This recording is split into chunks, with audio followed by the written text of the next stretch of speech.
এবং সূরা নাসর। আমরা তাফসীর আকারে কথা বলবো, যেহেতু এখানে লেখা আছে। আপনারা আছেন তো? বিজয় পেয়েছে অনেকেই মনে করছে কি না কি হনরে হনুমান হয়ে যাচ্ছে না, কি করা লাগবে কোরআন থেকে শুনে। জবান ছেড়ে কোরআনের আয়াতগুলো আগে একটু পড়েন। আউযু বিল্লাহি মিনাশ শাইতানির রাজিম। বিসমিল্লাহির রহমানির রহিম। ইযা জাআ নাসরুল্লাহি ওয়াল ফাth وَرَأَيْتَ النَّاسَ يَدْخُلُونَ فِي دِينِ اللَّهِ أَفْوَاجًا فَسَبِّحْ بِحَمْدِ رَبِّكَ وَاسْتَغْفِرْ إِنَّهُ كَانَ تَوَّابًا সাদাকাল্লাহুল আযীম। সূরা নাসর, এই সূরা বলেন তো? কোরআনে 3 আয়াত বিশিষ্ট 3টা সূরা আছে, আসর, নসর আর কাউসার। আমরা অনেকে মনে করি সূরা কাউসারের 3 আয়াত আর বাকি আয়াতে না। 3টা সূরা 3 আয়াত বিশিষ্ট, আসর, নসর, কাউসার। তার ভেতরে একটা পড়েছি, এটা তেলাওয়াত শুদ্ধ অনেকের হয় না, নামাজে কিন্তু এই সূরাটা অনেকে পড়ে। নুন সাদ র, নাসর মানে সাহায্য, আর নুন সিন র, নাসর মানে ঈগল পাখি। এজন্য তেলাওয়াত যখন করবেন সাদ উচ্চারণটা মুখ গোল করা লাগে। আল্লাহ পাক জানিয়েছেন ইযা জাআ নাসরুল্লাহি ওয়াল ফাত, যখন আসবে আল্লাহর সাহায্য, হে নবী আপনি তখন বিজয় দেখতে পাবেন। 15 বছর বহু মজলুম দোয়া করেছে, জেলখানায় এখনো পর্যন্ত বহু মজলুম পড়ে আছে। বিশেষ করে মাওলানা জসিমউদ্দিন রহমানী সহ হাজারো আলেম এখনো পর্যন্ত জেলখানায় আছে। এই জালেমের জুলুমে জীবনটা তাদের শেষ হয়ে গেছে। কোরআনের এই অনুষ্ঠান থেকে এই মাজলুমদের মুক্তির দাবি করছি, বলেন আমিন। মাজলুমের পক্ষে যেহেতু আমার আল্লাহ আছেন, ইব্রাহিম নবী মাজলুম থাকার কারণে যারা তার পক্ষে ছিল তাদেরই দাম আল্লাহ বাড়িয়ে দিয়েছিলেন। একটা ব্যাঙের প্রসাব পর্যন্ত আল্লাহ পাক বানিয়ে দিয়েছেন হযরত ইব্রাহিমের পক্ষে থাকার কারণে। আজ হাজার হাজার মুসলিম মানুষ, এই যে বিডিআর, আমি 900-র উপরে বিডিআর পেয়েছিলাম। আমার উপর দালায় যারা থাকতো অধিকাংশ বিডিআর মামলা কিচ্ছু জানে না, 14 বছর জেল খাটতেছে। বিশেষ করে মুন্সিগঞ্জের কয়েকজন আর পঞ্চগড়ের এক মুরব্বী, এত ভালো মানুষ আমার জীবনে জেলখানায় আমি পাইনি। ওরা কোরআন শরীফ মাথায় নিয়ে, হাতে নিয়ে, বুকে নিয়ে বলতো হুজুর আমি কিচ্ছু জানি না, আর 1 বছর পরে রিটায়ার্ড হয়ে যাব, শান্তিতে আছি। কি জানো কি হয়ে গেল আমার, এই যে বেকার ঘুরে 14 বছর আটকে দিয়েছে। এখন যিনি দায়িত্বে আছেন, স্বরাষ্ট্র উপদেষ্টার দায়িত্ব পেয়েছেন জাহাঙ্গীর আলম, এই লোকটা কিন্তু ওই বিষয়গুলো সব তার নখদর্পণে আছে। এবার জালেমরা টের পাবে। ধোঁকা দিয়ে, বোকা বানিয়ে, মানুষের চোখে ধুলো দিয়ে বহু চিটারি বাটপারি করেছেন, এখন আর ছাড় নেই। আমরা এখান থেকে আহ্বান জানাচ্ছি, যারা দায়িত্বে আছেন বিচার ব্যবস্থায়, বিচার বিভাগে, খুব তাড়াতাড়ি এই বিডিআর মামলায় যারা আছে, বিনা কারণে যারা বছরের পর 14 বছর জেলখানায় আছে, কিচ্ছু জানে না, ওদেরকে আমার মনে হয় শাস্তি দিলেও খুব বেশি হলো 7 বছর দেওয়া যেত। ওরা বলতো হুজুর আমরা যদি অপরাধ করেও থাকি, বিদ্রোহ করে থাকি, আমাদের 7 বছর জেল হয়, অথচ বিনা কারণে 14 বছর আমি জেলে। এত বড় জুলুম আর সহ্য করা হবে না। যারা দায়িত্বে আছেন আহ্বান জানায়, বাংলার লক্ষ লক্ষ তাওহীদি জনতা নিয়ে এই নিরপরাধ মানুষদেরকে বিনা বিচারে, বিনা হিসাবে ছেড়ে দেওয়া লাগবে। কোন অপরাধ নেই, এদের একজনের রাগের ফসল, প্রতিহিংসার ফসল। এই মানুষগুলো সত্যি ভালো মানুষ আমার দৃষ্টিতে, আমি যা দেখেছিলাম এদের জীবন চরিত্র, নামাজ, রোজা এবং আল্লাহর যে ঈমান, আল্লাহর প্রতি তাদের, এই কথাগুলো বাস্তবে আমি দেখে এসেছি। এই কারণে বলছি, যারা বিডিআর হত্যা মামলার নাম নিয়ে, পিলখানার নাম নিয়ে এই নিরপরাধ মানুষকে, অপরাধ করে থাকলে আপনি প্রমাণ পেলে তার বিচার করেন, কিন্তু নিরপরাধ যারা বিচার হওয়ার পর ওদের মাত্র 7 বছর জেল হওয়ার কথা, 14 বছর কোন কারণে একটা মানুষের মুখ রাখতে গিয়ে আপনি তারা জেলখানা রাখবেন? এই জন্য দায়িত্বে যারা আছেন, এই বিচার ব্যবস্থা একটু তাড়াতাড়ি কাজ করে তাদের ছেড়ে দেওয়া হোক। অন্তত জীবনের শেষ কয়েকটা দিন স্ত্রী পুত্র সন্তান আদি নিয়ে দুনিয়া একটু কাটিয়ে থাক। পঞ্চগড়ের এই মুরব্বীটা, কি নাম যেন, আব্দুল মতিন না কি নাম, এরকম বহু মানুষকে দেখেছিলাম। ওদের দুঃখ কষ্ট আল্লাহর আরশ পর্যন্ত কে যাওয়ার কথা। আল্লাহ এমনি এমনি তো জালেমকে বিদায় দেয়নি। বহু মানুষের এই শব্দগুলো কি আছে, বহু মানুষের চোখের পানি, বুক ফাটা পানি, হাজারো মানুষের এগুলো জমা হয়ে আছে। আল্লাহ একবার সব ছেড়ে দিচ্ছে। পাপ যখন একেবারে শের পুজে গেছে, পরিপূর্ণ হয়ে গেছে, আল্লাহ বলেন ইন্না বাদশা রব্বিকা লাশাদীদ, আমি ধরি না, কিন্তু ধরলে আমি আর ছাড়ি না। আল্লাহ যখন ধরেছে আর কিন্তু ছাড় নেই, কারণ এখন আল্লাহর সাহায্য এসে গেছে, বিজয় আমরা এখন দেখতে পাচ্ছি। আয়াতের পরবর্তী আয়াতটা এখন আমরা দেখতে চাই। অরাইতান নাস ইয়াদখুলুনা ফি দীনিল্লাহ, হে নবী আপনি যখন দেখবেন আল্লাহর সাহায্য চলে এসেছে, তখন বিজয় দেখতে পাবেন, দলে দলে মানুষ ইসলামে প্রবেশ করছে। আজ আমাদের এই দেশে কিন্তু এই দৃশ্য আমরা এখন অলরেডি দেখতে পাচ্ছি। দলমত এখন আর নেই, সবাই এখন দলে দলে পালে পালে ইসলামে প্রবেশ করছে, বিশেষ করে ইসলামী আন্দোলনে। এই যে শব্দটা কি ছিল, ফি দীনিল্লাহ, দিন কার? আল্লাহর দিনের ভেতরে। দিন কার? দিন আমাদের। কথা বলেন, দিন মুহাম্মদ রাসূলুল্লাহ। কার দিন? আমরা কি? আমরা দিনের খাদেম, আমরা দিনের মালিক না, আমরা দিনের কি? খাদেম, কামলা, জন, মুনিশ, লেবার, যাই বলেন, আমরা কেউ দিনের মালিক না।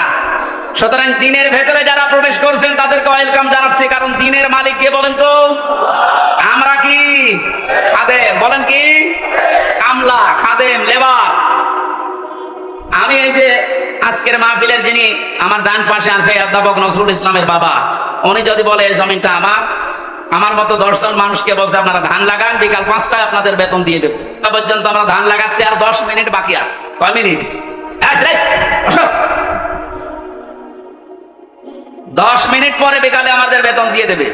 হঠাৎ 10 মিনিট আগে দেখি 8-10 জন মস্তান এসেছে মোটর সাইকেল নিয়ে, আর সবার হাতে সোনার ছেলেদের এখন যা বের হচ্ছে ওইটা। বিভিন্ন বিশ্ববিদ্যালয়, কলেজ এবং বিভিন্ন জায়গা থেকে সোনার ছেলেরা যা ব্যবহার করতো, এটা এখন বের হচ্ছে না। দিনাজপুরের হাসি দানিশ কলেজ থেকে কয়েকদিন আগে পেয়েছে, আজকে পেয়েছে ইসলামী বিশ্ববিদ্যালয় কুষ্টিয়া থেকে। সোনার ছেলেরা কলম ব্যবহার করতো 1.5 হাত। এইরকম কলম নিয়ে 8-10 জন মস্তান মোটর সাইকেলে এসে ধান আর লাগানো যাবে না, ধান এখন আমরা তুলে ফেলবো।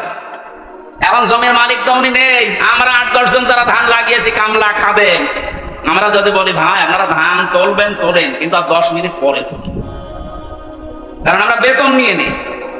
10 মিনিট না হলে উনি বেতন দেবে না, কারণ এই জমিনও আমাদের না, ধানও আমাদের না। আপনারা তুলে ফেলবেন, আমরা সহ দরকার হয় তুলবো, কিন্তু 10 মিনিট পর।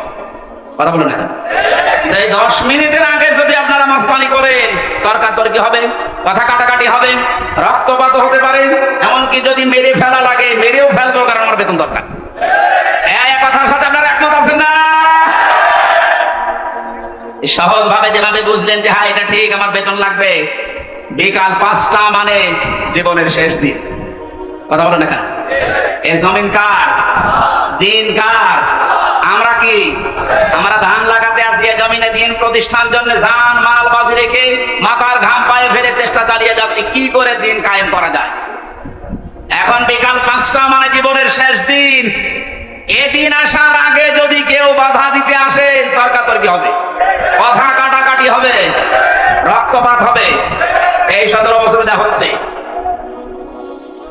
এখনো যদি বাধা আসে, যদি মেরে ফেলা লাগে, মেরে ফেলতে আমাদের কোনো বাধা নেই, কারণ আমার বেতন দরকার, আর আমার বেতনের নাম জান্নাত। এই কথা বলেন, এদেশে যারা সত্যি দিন কায়েমের বিরুদ্ধে অবস্থান নিয়েছে, তার ভেতরে 1 নম্বরে আমার মনে হয় এই অবৈধ বিচারপতি নামে যেটা মানিক, ও নাম নিতেও আমার ঘৃণা হয়। মানুষ নামে একটা যার সন্তান, কে বলেছে ওটার মানুষ? ও কথা বললে ইসলামের বিরুদ্ধে। আর আমরা সূরা নূন কলমের ভেতরে জানি, যারা অবৈধ সন্তান পৃথিবীতে, যারা যার সন্তান, ওরা কথা বললে কোরআনের বিরুদ্ধে কথা বলে। এর কথাবার্তা শোনেন না? আরো টাটকা কিছু শয়তান আছে।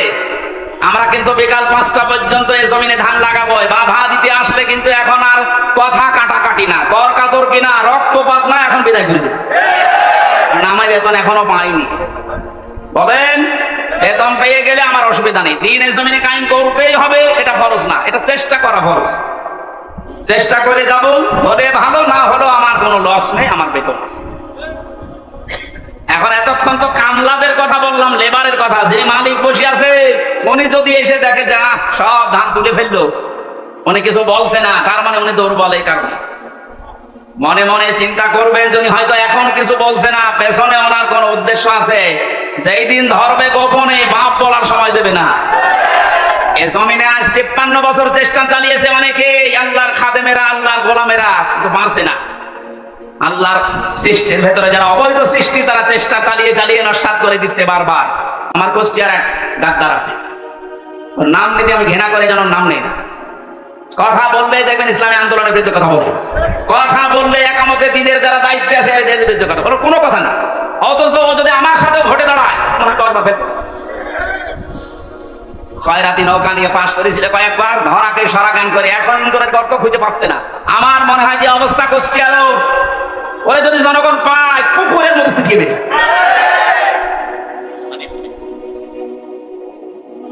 না নাম নাম তখন এই হক ননু দিয়েছে। শয়তান শয়তানি করার জায়গা পায় না। আর একজন বরিশালের আছে, এবার আর একটা সব এই মনন নাকি নাম জানি, মনন না মেনন, মাত্র 4 দিন আগে এদের স্বাধীন হওয়ার, এই 5 তারিখে স্বাধীন হলো না, মানে 4 দিন আগে শয়তানগুলো উঠে পড়ে লেগেছিল একটা জনগণের সেন্টিমেন্ট অন্যদিকে নজর ঘুরিয়ে দিতেছে, এই দেশের ইসলামপন্থী যারা তাদেরকে নিষিদ্ধ করে দাও। আল্লাহ চিরতরে ওদের নিষিদ্ধ করে দিয়েছে, যেন যুগে যুগে যারা জালেম আসবে তারা যেন শিক্ষা নেয়। ফেরাউনকে আল্লাহ এমনি সটকি দিয়ে রাখে না, আল্লাহ বলেন ওকে সটকি দিয়ে রাখলাম এই কারণে যুগে যুগে যারা স্বৈরাচার আসবে তারা যেন লাশ দেখে শিক্ষা নেয়। সুতরাং আজও যারা জালেম তাদের অবস্থান এই 5 তারিখের পর থেকে যা হয়েছে, এখনো যদি আপনার পরিবর্তন না আসে, শিক্ষা না নেন, আমার মনে হয় আজরাইল আসার আগে আপনারা পরিবর্তন নেই। সুতরাং আমাদের মালিক যিনি, উনি তো জমির মালিক ছিলেন, আমাদের এই জমিনের মালিক কে বলেন তো? উনি এখনো আছে না নেই? আমরা তো কামলাদেরই এই অবস্থা, খাদেমদের এই অবস্থা। যিনি মালিক আছে উনি কিন্তু দেখছে যে 53 বছরে আমার জমিনে দিন কায়েম হতে দিল না কারা। হয়তো উনি সরাসরি কিছু বলছে না, গোপনে যেদিন ধরবে না, বাপ বলারও সময় পাবেন না। দাড়ি কেটে পালাতে গিয়ে পালাতে পারে না, এতে কত বড় শয়তান। আমি তো মাঝে মাঝে ওর দিকে এখন তাকিয়ে বলছি, আল্লাহ এই শয়তান আমি তো দেখিনি, যদি দেখতাম নম্বরের দিকে মনে হচ্ছে শয়তান, যদি দেখতাম এরকম নাম নিয়ে যাবো দরবেশ বাবা। দরবেশে যদি এই হয়, যেগুলো কিনছে ওগুলো চরিত্র কত খারাপ হলো। দরবেশে যদি এই করে,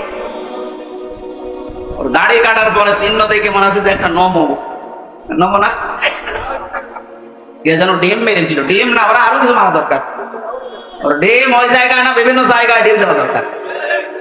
ওই শয়তানরা আমরা যখন আলেমদেরকে, বিশেষ করে মাওলানা মামুনুল হক, মাওলানা সাকাওয়াত হোসেন রাজি, আমির হামজা, এই রফিকুল ইসলাম মাদানী, হারুন সারে, আলেমদেরকে যখন এই দড়ি বেঁধে, মাথায় দড়ি দিত, হাতে হ্যান্ডকাপ দিত, পায়ে ডান্ডা বেড়ি দিত, এগুলো দিয়ে যখন আদালতে তুলতো, ওরা ওই পাশ থেকে টিপ্পনি কাট, ঠিকই হচ্ছে, এখন ডিম খাও, আমরা এখন বলবো তো ঠিকই হচ্ছে।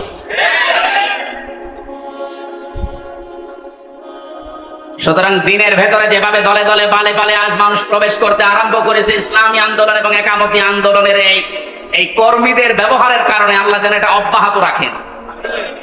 আর আইতান নাস, আপনি দেখতে পাবেন ইয়াদখুলুনা ফি দীনিল্লাহ, মানুষ প্রবেশ করছে। ইয়াদখুলুনা এটা মোসারে, বর্তমান ভবিষ্যৎ, প্রেজেন্ট ফিউচার, এখন প্রবেশ করবে দলে দলে, সামনেও প্রবেশ করবে ইনশাআল্লাহ।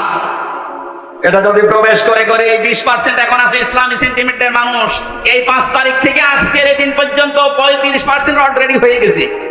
যেদিন 51% হয়ে যাবে, সেই দিন এই দেশে ইসলাম কায়েম, কেউ ঠেকাতে পারবে না।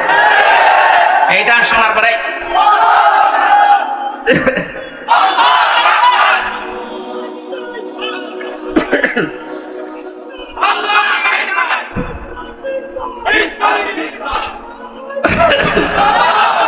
এই দৃশ্য দেখে অনেক জালেমের এখন গাত্রদাহ কিন্তু অলরেডি আরম্ভ হয়ে গেছে। ওরা তলে তলে ষড়যন্ত্র করছে, না অন্য কেউ আসুক, ইসলাম যেন দেশে না আসে। কিন্তু বাংলার জনগণ যেভাবে জুলুমের শিকার হয়েছিল, এরা কিন্তু অলরেডি বুঝে ফেলেছে যে ইসলাম ছাড়া মুক্তির আর কোনো পথ আমাদের নেই। ইসলামের হাতে যদি দেশটা তুলে দেওয়া যায়, যার সে অধিকার, সে ধর্মের লোক হোক, তার অধিকার সে ফিরে পাবে। এক কথা বলেন না কেন? অতীতের ইতিহাসগুলো আমরা পড়েছি, দেখেছি, এইটা বেশি, এটা আমরা সামনেও দেখতে চাই। কারণ এই 53 বছর বিভিন্ন মানুষ এই দেশটা চালিয়েছে, আমরা দেখলাম। কথা বলেন না কেন? বাবা চালিয়েছিল, স্বামী চালিয়েছে, কারো কারো চাচাও চালিয়েছে, বউ চালিয়েছিল, ভাবি চালিয়েছিল। এখন শুধু দেখতে বাকি আছে যে এই কোরআন দিয়ে দেশ চললে কেমন দেখা যায়। সিবগাতাল্লাহ ওয়া আহসানু মিনাল্লাহি সিবগা। আল্লাহ বলেন আমি আল্লাহর চাইতে সুন্দর রং পৃথিবীতে কারণে, সুতরাং এই রং দিয়ে যদি এই দেশটা ইউনিয়ন পরিষদ থেকে সংসদ পর্যন্ত চলে, এটা একটা মিনি জান্নাত হয়ে যাবে। মুসাফির অবস্থায় আছি, মাসলুম অবস্থায় এখনো আছি, এখনো মাসলুম নেই, কারণ এই জেলা আমার জন্য নিষিদ্ধ ছিল, আল্লাহ ওপেন করে দিয়েছে, এখন আর মাসলুম নেই। যারা বাধা দিত ওই জালেমরা, এখন ওই শয়তানরা আমাদের কাছে অনুমতি নিয়ে কাজ করছে। কুষ্টিয়া সহ বাংলাদেশের 64 জেলাতে ইসলাম পন্থীদেরকে আজ যারা জালেমের সহযোগী ছিল তারা ডাক দিয়ে দিয়ে বলছে হুজুর কি করা লাগবে বলে।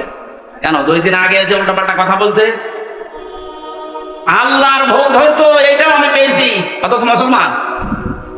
আমি কয়েকজনের নাম বললে বলতে পারতাম, আমার মামলার যে আয়ু এই লোকটার বাড়ি মাদারে করে, আসলেই ও মাদার। এই শয়তানটা আল্লাহর ভোগ, কিন্তু আল্লাহর এই কাজ করা ঠিক হয় না। পরিমাণ আছে আর ও মরে গেলে ওর জানাজা কিসে, ওর কবরে কিসের, ওকে পুড়িয়ে ফেলা লাগবে। ওর নাম মিজানুর রহমান, তাতে কি? নাম তো সুন্দর নাম নিয়েছে, অথচ কাজ পুরো উল্টা। আমি আমারটা বলছি কারণ আমারটা আমি ভালো জানি। আমারে ধরার পরে আমার বাবার কাছে বলে 10 লাখ টাকা দেন, নাইতো মামলা দেবো 50টা। মনে হচ্ছে মামলাও বানাবে। কি বিচার চলছিল দেখেন তো। আর প্রতিদিন টিভির সামনে শয়তান বসে বসে বলতো আমি ন্যায় বিচার কায়েম করছি। কিসের ন্যায় বিচার? আমার একটা ঠুনকো মামলা, মানে মুরগি চুরিও না, মূল্য চুরিও না, মুরগি চুরি করলো সর্বোচ্চ 3 মাস জেল হয়। কয় মাস? আর আমার এই ঠুনকো মামলা দিয়ে সিএমএম কোর্ট, জজ কোর্ট, হাইকোর্ট সহ 30 বার মামলা তোলে, 33 বার মামলা তোলে, না জামিন নেই, ওপরওয়ালার নিষেধ। মনে হচ্ছে আল্লাহ নিষেধ। হাইকোর্টের একটা বিচারপতি যদি বলে আমার কিছু করার নেই, তোর ওই চেয়ারে বসার সাথে ভ্যান চালান ভাগ না, এরকম অবস্থায় বানিয়ে রেখেছিল প্রত্যেকটি জায়গায়, সব মুখ খুলছে। অবৈধ আইনমন্ত্রী যেমন পেছনে ডিম দেওয়ার কারণে মুখ খুলে ফেলিস যে আমি কিচ্ছু করি না, সব হাসিনা করতে ফেলিস, সব এর মুখ খুলবে। আয়না ঘরের দিনে দায়িত্ব ছিল এই শয়তানটা জিয়াউল হাসান, এর এখন ওই জায়গায় রাখা দরকার। ওর বউ, ছেলে, মেয়ে, স্ত্রী, পুত্র সব আলাদা রেখে, ব্যারিস্টার আরমানকে তো 8 বছর হয়ে গেছিল, ওরা 8 দিন রেখে দেখেন এমনি পাগল হয়ে যাবে। আর ও বলে আমি কি করেছি যে আমার এত কষ্ট দিচ্ছ, কি করেছো তুমি টের পাচ্ছ না? তুমি শুধু ফরিদপুরের এই 4 রাস্তার মোড়ে আসো, কি করেছো তোমার দেখাচ্ছ। খেলা হবে, সে খেলা পাবিস। এই কথাটা বলার কারণ হচ্ছে অনেকে এখনো ষড়যন্ত্র করবে। সে জানছে যে এভাবে 20% ইসলামী মানুষ ছিল এই দেশে, 96% যদিও মুসলমান, কিন্তু ইসলাম কায়েম করা লাগবে এরকম পক্ষে ছিল মাত্র 100 জনের 20 জন। এই 5 তারিখ থেকে আজকের এই দিন পর্যন্ত জরিপ বেরিয়েছে 35 জন হয়ে গেছে। যদি আর একটু এভাবে যেতে যেতে 51% হয়ে যায়, এদেশে ইসলাম কায়েম ঠেকাবে কার বাবার শক্তি আছে? এখন জালেমরা এই কথা, এই দৃশ্য দেখে বসে থাকবে? ওরাও চেষ্টা চালাচ্ছে, চেষ্টা চালিয়েও ব্যর্থ হচ্ছে বারবার। এখন আবার হিন্দুদের লাগিয়েছে, পারবে না, কোনো চেষ্টা সফল হবে না। কারণ এই দেশের বিজয় আল্লাহ, শুধু ছাত্রদের নাম বলছি, শুধু ছাত্রদের না, হাজার হাজার মুসলিমের চোখের পানি এই বিদায়ের পেছনে লুকিয়ে আছে। আল্লাহ তুমি যেহেতু ঘোষণায় দিয়েছো যে ফিদিনিল্লাহি আফওয়াজা, দলে দলে মানুষ প্রবেশ করবে, তোমার সাহায্য যখন এসেছে, বিজয় যখন আমরা দেখতেই পেলাম, অন্তত দলে দলে তোমার বান্দাদেরকে ইসলামে তুমি প্রবেশ করাও। ফাসাব্বিহ বিহামদি রাব্বিকা ওয়াস্তাগফির। আল্লাহ বলেন এখন তোমাদের কাজ কি হবে? যখন দেখবে যে দলে দলে মানুষ প্রবেশ করছে, তখন কাজ হবে আল্লাহর হামদ করা, প্রশংসা করা। হামদ কি? আজ এই হামদ শব্দটা নিয়ে ভেজাল আছে। বাংলাদেশ, ভারত, পাকিস্তানের বিভিন্ন জায়গায় আল্লাহর হামদের নামে যত রকমের শিরিক বেদাত হচ্ছে, এর নাম হামদ না। জিকির একটা প্রশংসা না, হামদ না। এই হামদকে নিয়ে আজ হাজারো মানুষ শিরিক বেদাতের ভেতরে লিপ্ত হয়ে গেছে, এ জেলাতেও আছে। সুতরাং আপনাদেরকে আমরা আহ্বান জানাবো, আল্লাহর হামদ যেভাবে করা লাগে প্রশংসা, ঠিক ওইভাবে করেন। আল্লাহর আইন প্রশংসা করা, এটা আল্লাহর সবচাইতে বড় হামদ। কথা বলো। এর ভেতরে 500 আইন আছে। কয়টা? এটা যদি এদেশে প্রতিষ্ঠিত হয়ে যায়, আল্লাহর হামদ তখন কার্যকর হবে। আস্তাগফির, ইস্তেগফার করা লাগবে। ইস্তেগফার আর তাওবা এক জিনিস নয়।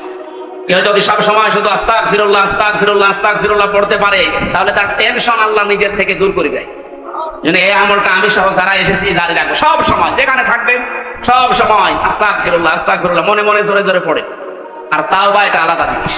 তাওবা যদি সত্যি কেউ করে, ওর পেছনের অপরাধ আল্লাহ শুধু মাফ করে না, পুরো জায়গাটা আল্লাহ ফাঁকা করে দিয়ে নেকি দিয়ে ভরাট করে দেয়। এই জন্য ইন্নাহু কানা তাওয়াবা, অবশ্যই আল্লাহ তাওবা কবুলকারী। আমরা এই বিজয় পেয়ে, এই সাহায্য পেয়ে আমরা যেন উচ্ছৃঙ্খল হয়ে না যায়।